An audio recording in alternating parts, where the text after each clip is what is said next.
Welcome to Pimpy's Investment Chat, where we keep investment talk simple. And here's your host, Pimpy.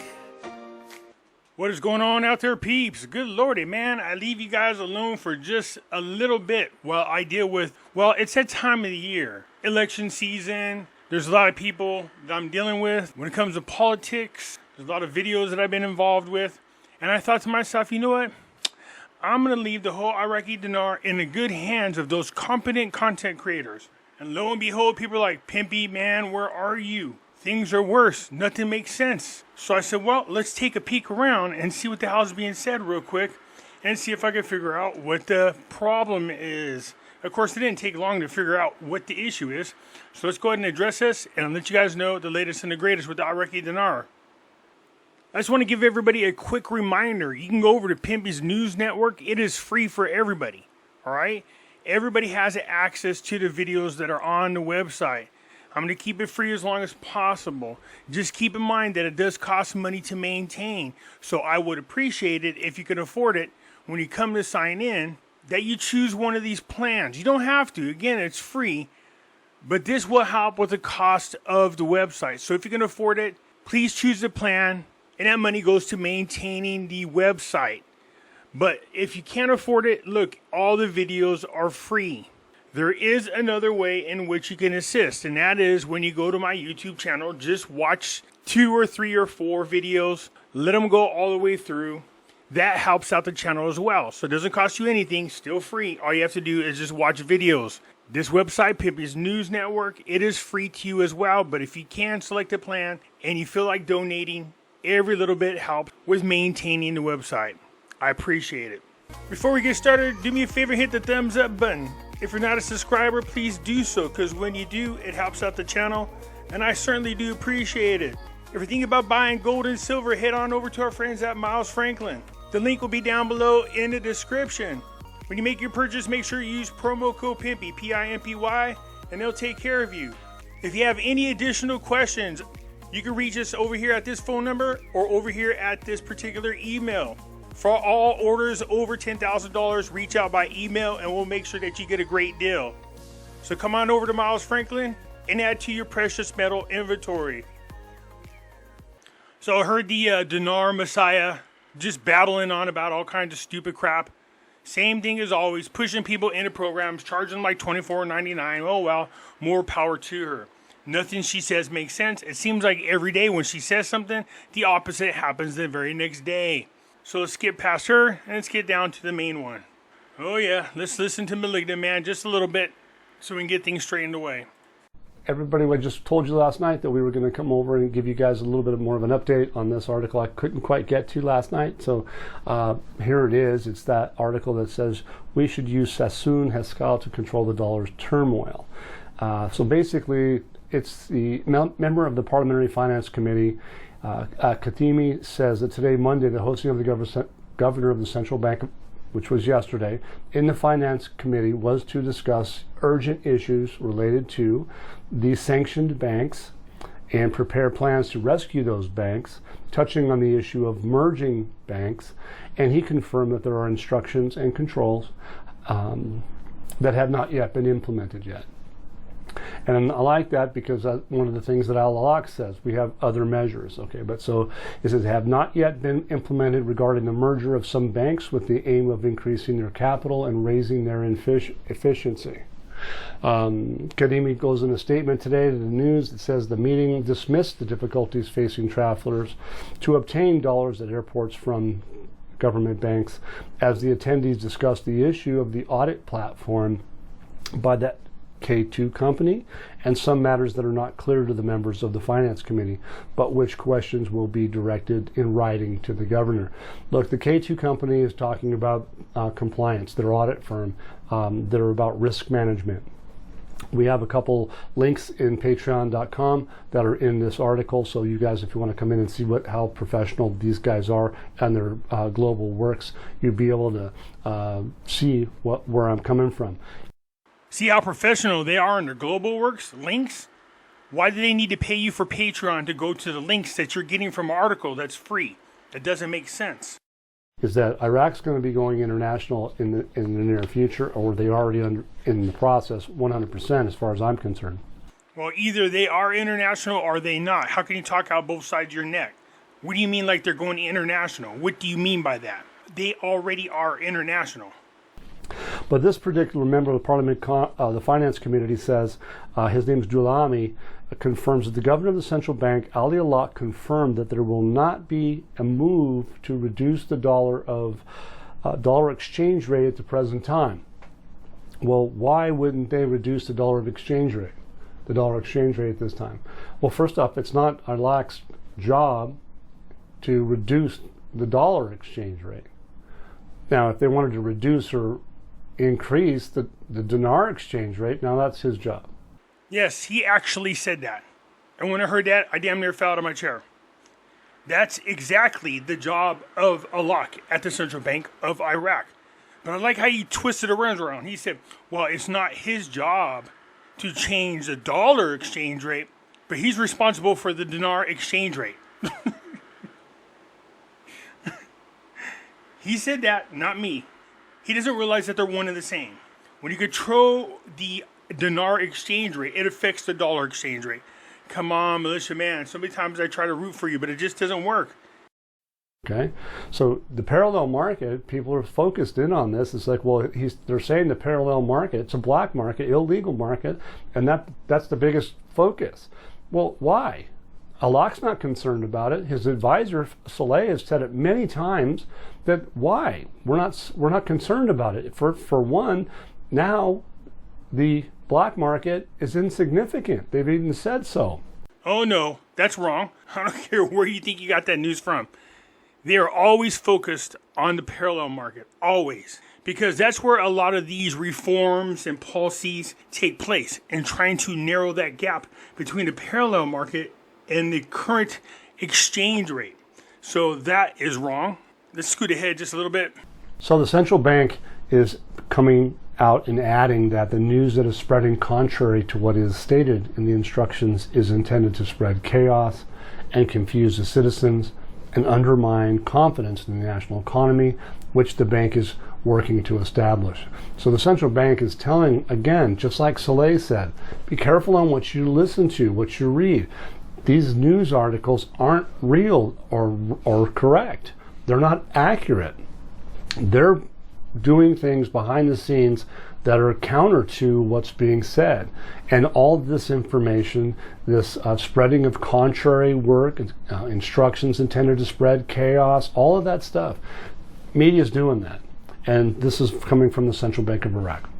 If that's the case, then why are you reading the news? Why are your videos full of information that you read from the news? If the news can't be trusted, then why are you using news articles to report to people? What it is you have to know which ones you can and cannot trust. That's the issue. So these bank mergers that Militia Man is talking about, apparently Iraq is getting themselves back in trouble. I told you there was going to be strong resistance from certain individuals in politics who are going to be against any reform whatsoever. That's because they are Iranian puppets. Yes, the coordinating framework. They are controlled and influenced by Iran. And they have been in charge of the government for a better part of 20 years. They are not there for the Iraqi people. They are there to do the bidding of Iran. Let me show you the banks that the coordinated framework either controls or influences. Rafidian Bank, Rashid Bank, the Trade Bank of Iraq, Industrial Bank of Iraq, Agriculture Cooperative Bank of Iraq, Accordis Islamic Bank for Investment and Finance, Assure International Bank for Investment, Commercial Bank of Iraq. Do you guys see the issue here? Look at all these banks. Some of these banks are a huge contributor to the economy of Iraq. So they have a problem. The reforms that the bank has been tackling, the software that they're using, the audit that they're performing, is starting to point out where all of the corruption is taking place. The coordinated framework can't have this happen. First of all, they get in trouble, then they get sanctions. And when they get sanctioned on these banks, then it affects the Iraqi people. And if the Iraqi people get pissed off, what do you think happens? Uprisings. They keep trying to remove these Iranian-backed politicians and put their own people in there. It's just not working. And it wreaks havoc on the Iraqi people. So now you have this type of thing happening. The U.S. Treasury imposes control over the Central Bank of Iraq to combat money laundering. Not what you want. This is not a sovereign move for this country.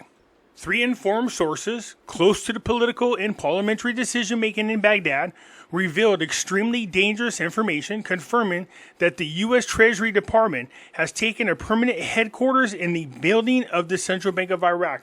They have taken a permanent headquarters. They now are stationed within the Central Bank of Iraq. They believe that the step came as a result of great pressure on the Iraqi banking system with the aim of reducing money laundering and dollar smuggling operations, as the governor of the Central Bank of Iraq was forced to allocate an entire floor, do you hear this? An entire floor to the U.S. Treasury departments to monitor money transfer operations and prevent any illegal activities. So talk about a very clear violation of Iraq's sovereignty. This is how bad things have gotten. So somewhere in this big, huge building, the United States has now taken up permanent residence within Iraq's central bank. Now, here's the other rumors that are floating around, and these are more realistic. This building is the tallest building in Iraq. Rumor has it that China has been installing their own floor there. And it is as a listening device. They can pick up communications, most all of the Middle East, from this building. So there is a much bigger game being played here, I think, that has to do with the United States taking in permanent residence more than just a bank. The bank's just an excuse for them to be there. Another issue is, pay attention here, over the last month, what have we noticed about the Brent crude oil futures and news? Well, over the past month, you can see right here, oil per barrel went from $85.86 down to $76.49. And why is that bad for Iraq? Well, in their budget, they set what? $70 per barrel? And if it drops below that, then they're running a deficit. This hurts Iraq. That's why I was fussing that they had set the price per barrel way too high. If the price of oil continues to drop and it gets significantly lower than what they had budgeted for, well, then we're going to have this same issue like we did in 2020 when they had to devalue the Iraqi dinar to keep from going bankrupt. I told you that was a possibility. I told you everything was not sprinkles and cream. I know those guys are telling you that. I said I've seen several articles where instead of increasing the exchange rate, they're talking about devaluing the Iraqi dinar all over again. And you can see this is one of the reasons why. Now, I'm not saying they're doing it tomorrow, and I'm not saying they're going to do it, but it is being spoken about, and I said that in my videos. And now you have the United States Treasury Department in the Central Bank of Iraq. Said the sources stressed that the Iraqi banking sector is suffering from increasing pressure exerted by the United States Treasury to prevent the smuggling of dollars to countries such as Iran, Russia, and Syria, which face economic sanctions. Well, I have no doubt that that's true. I mean, we do have an Iranian-backed political group that has been in control of Iraq now for 20 plus years. So when I tell you that reform, there's going to be a lot of resistance. There's a lot of hurdles that Iraq needs to jump over. There's going to be a lot of resistance. And now you can see why. Leaving everything crappy the way it is makes it easier for these corrupt people to do what they're doing. When you start reforming the banking sector and you have a way to monitor it to see what you're doing with the money, this is not good for these Iranian-backed politicians. What Iraq needs to do is get rid of the people that are in control of their government.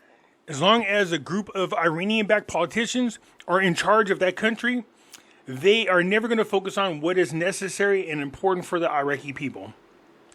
One source explained that the governor of the Central Bank of Iraq tried to resist these restrictions, but the American response was strict, as the Central Bank of Iraq was included amongst the institutions considered supportive of money laundering operations and non-compliance with sanctions. If this is true, what this is saying, this is bad. That means Al-Alaq and the Central Bank of Iraq and taking part of these corrupt actions. In previous reports, it was revealed that the severe sanctions imposed by the U.S. Treasury on several Iraqi banks on charges of involvement in money laundering and dollar smuggling operations. The policy of the Central Bank of Iraq is characterized by randomness and the absence of clear strategic plan to protect Iraqi funds from smuggling, which prompt the U.S. Treasury to impose strict and direct supervision of the Central Bank of Iraq. Take a look at this list of banks again. Rafidian Bank. The Rafidian Bank is one of the largest state-owned banks in Iraq and has historically been associated with various political factions, including those within a coordinated framework. Similar to Rafidian, Rashid Bank is another major state-owned bank that operates under the influence of the Shia political groups aligned with the coordinated framework. The Trade Bank of Iraq has been linked to various political entities within the coordinated framework. It plays a crucial role in facilitating international trade and financial transactions for Iraqi businesses, and so on and so forth. You could pause this and read what each one of these say about these banks. So if what they're saying about the Central Bank of Iraq is true, that means Al-Alaq is part of this, and he has been doing something apparently to cover it up, and the United States has gotten hip to it.